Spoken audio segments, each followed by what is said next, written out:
بلوچستان میں دہشت گردوں کا پولیس پر وار، نوشکی میں پولیس موبائل وین کو نشانہ بنایا، 4 اہلکار شہید ہو گئے۔ واقعہ غریب آباد میں پیش آیا، ملزمان فرار ہو گئے۔ قلات میں ٹیوب ویل پر کام کرنے والے 4 مزدور قتل۔ تحصیل منگوچر میں موٹر سائیکل سوار حملہ آوروں نے مزدوروں پر فائرنگ کی۔ ذیشان، خالد، دلاور حسین اور محمد امین زمیندار کی ٹیوب ویل کی ڈرلنگ کا کام کر رہے تھے۔ تعلق صادق آباد سے تھا۔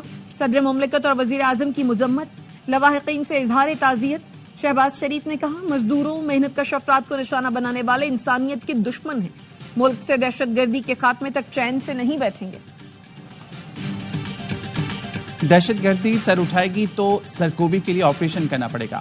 میرے اور رانا ثناء اللہ کے بیان میں فرق نہیں۔ وزیر اعظم کے مشیر عرفان صدیقی کہتے ہیں پاکستان میں کہیں کوئی آپریشن نہیں ہو رہا، لیکن حلف نامہ نہیں دے رہا کہ کبھی کوئی آپریشن نہیں ہوگا۔ ضرورت پڑی تو حکومت آپریشن کر سکتی ہے۔ جعفر ایکسپریس جیسے واقعات ہوتے ہیں تو آپریشن ہو سکتا ہے۔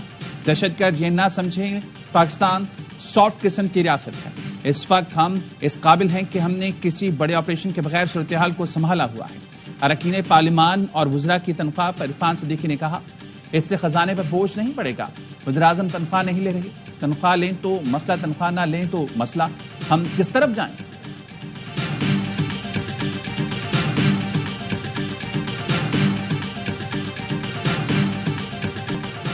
کوئٹہ میں بلوچ یکجہتی کمیٹی کے مسلح افراد کے خلاف مقدمہ درج۔ کمشنر کوئٹہ کے اعلامیے میں کہا گیا بی وائی سی نے جعفر ایکسپریس آپریشن میں ہلاک دہشت گردوں کی لاشیں لینے کے لیے احتجاج کیا۔ پرتشدد مظاہرین نے پولیس پر فائرنگ، پتھراؤ کیا۔ بی وائی سی رہنماؤں کی قیادت میں غنڈوں کی فائرنگ سے 3 افراد جاں بحق ہوئے۔ پولیس نے اہل خانہ کی درخواست پر لاشیں مظاہرین سے برآمد کی۔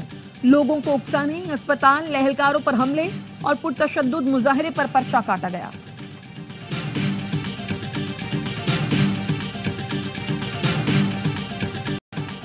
پاکستان کے نمائندہ خصوصی افغانستان محمد صادق کا دورہ کابل، افغان عبوری وزیر خارجہ امیر خان متقی سے ملاقات۔ پاکستان کا افغانستان سے رابطے اور باہمی مفاد پر مبنی تعلقات کے عزم کا اعادہ۔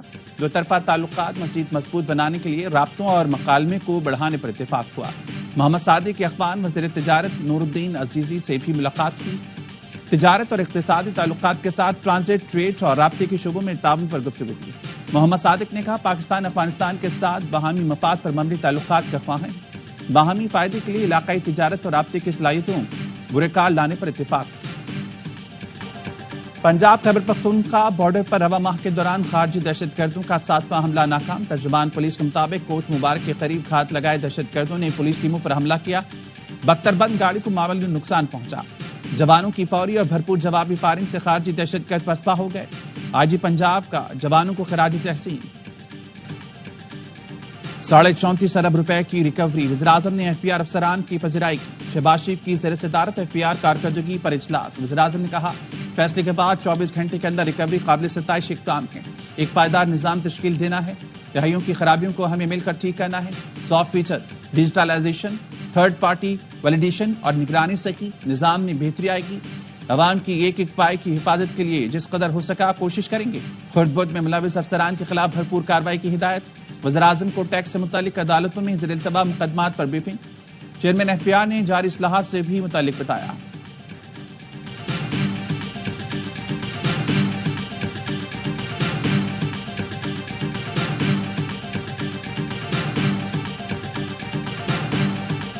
پاکستان اور آئی ایم ایف کے درمیان ورچوئل مذاکرات۔ بجٹ میں ٹیکس آمدن بڑھانے کے لیے نئے اہداف ملنے کا امکان۔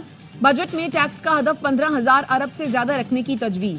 Tax to G D P کی شرح بڑھ کر 13% تک لے جانے پر بات چیت۔ نان ٹیکس ریونیو کی مد میں آئندہ مالی سال 2745 ارب جمع کرنے پر تبادلہ خیال۔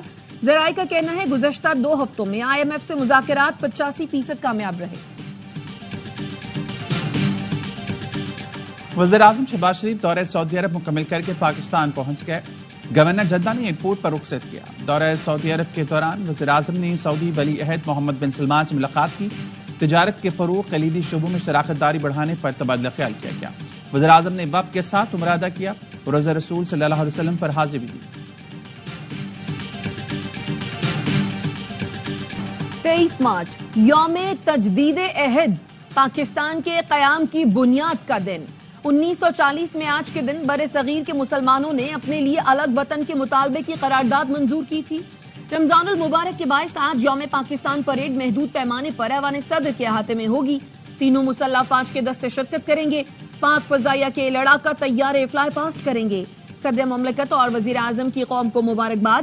صدر نے اپنے پیغام میں کہا اپنے ہیروز کی قربانیوں کو یاد رکھتے ہوئے مضبوط، متحد اور خوشحال پاکستان کی تشکیل میں اپنا کردار ادا کریں. Chairman joint chiefs of staff committee اور سروسز چیفز کی یوم پاکستان پر قوم کو مبارکباد.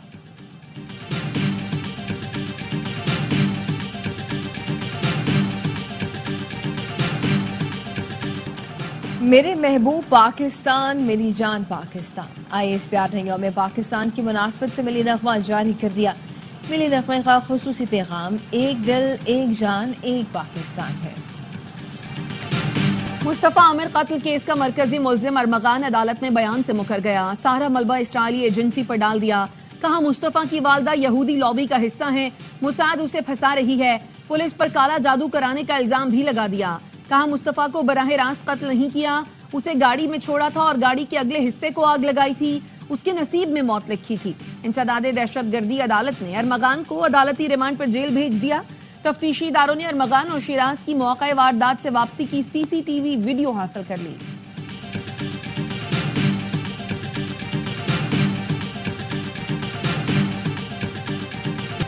پاکستان کے اسرائیلی جارحیت کے خلاف سلامتی کونسل سے فیصلہ کن اقدام کا مطالبہ. اقوام متحدہ میں پاکستان کے مستقل مندوب منیر اکرم نے اہم اجلاس سے خطاب میں کہا عالمی برادری فلسطینیوں کی نسل کشی پر تماشائی نہ بنے.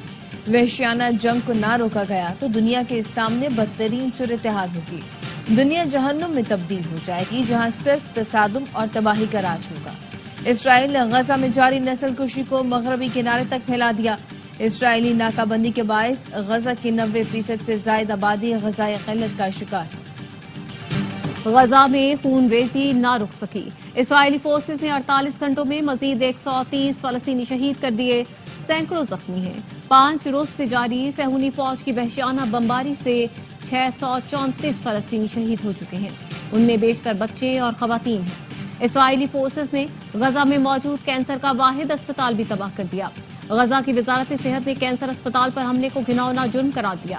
ترک وزارت خارجہ کا کہنا ہے اسپتال پر حملہ غزہ والوں سے طبی سہولتیں چھیننے کے برابر ہے. اسرائیل نے جنگ بندی معاہدہ ختم کر کے 18 مارچ سے غزہ پر حملے دوبارہ شروع کر دیے. امریکہ ویزا پالیسی کا جائزہ لے رہا ہے. ترجمان امریکی محکمہ خارجہ کی پریس کانفرنس. صحافی نے پوچھا کیا سفری پابندی جاری کرنے کی آج ڈیڈ لائن ہے. ٹیمی بروس نے کہا تفصیلات نہیں بتا سکتی لیکن یہ آج نہیں ہو رہا. ہم اپنے شہریوں کی حفاظت یقینی بنانے کے لیے پرعزم ہیں. مسئلہ حل کرنا وقت کا تقاضا ہے. ترجمان کا وائس آف امریکہ کو بند کرنے سے متعلق کہنا تھا یہ فیصلہ دھوکہ دہی اور بد انتظامی کے بارے میں ہے. کسی صحافی کو اپنے ملک میں خطرات کا سامنا ہے تو وہ سیاسی پناہ کے لیے درخواست دے سکتا ہے. غیر قانونی مقیم اور افغان سٹیزن کارڈ ہولڈرز کو پاکستان چھوڑنے کی ڈیڈ لائن ختم ہونے میں صرف 9 دن باقی. حکومت پاکستان کی جانب سے انہیں 31 مارچ تک ملک چھوڑنے کا حکم جاری کیا گیا. مقررہ تاریخ گزر جانے کے بعد متعلقہ افراد کے خلاف سخت قانونی کارروائی عمل میں لائی جائے گی.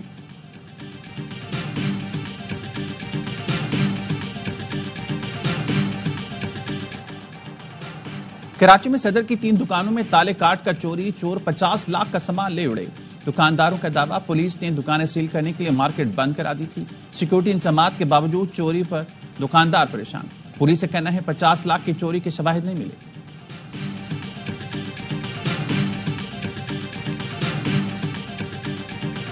پی ٹی آئی کے 113 کارکنوں کی ATC اسلام آباد میں پیشی. عدالت نے 88 کارکنان کو 6 دن کی شناخت پریڈ کے لیے جیل بھیج دیا. وکلا نے بتایا 26 کارکنوں کی رہائی کی روکار جاری ہو چکی ہیں. جج نے کہا جن کی روکار جاری ہو چکی ہیں وہ رہا ہوں گے. پی ٹی آئی کارکنان پر 26 نومبر احتجاج کے دوران تشدد کے مقدمات درج ہیں.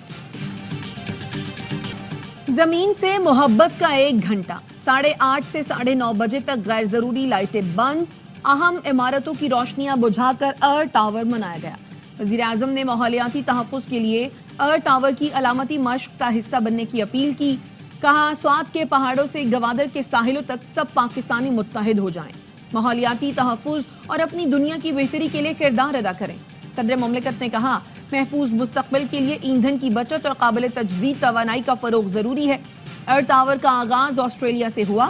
سڈنی کے ہاربر برج اور اوپیرا ہاؤس سمیت اہم مقامات پر لائٹیں 1 گھنٹے کے لیے بند کر دی گئیں. افریقی ملک نائجر میں مسجد پر حملے میں 44 نمازی شہید. حملہ آوروں نے علاقے میں دکانوں اور گھروں کو جلا دیا. نائجر حکومت کا 3 روز کے سوگ کا اعلان.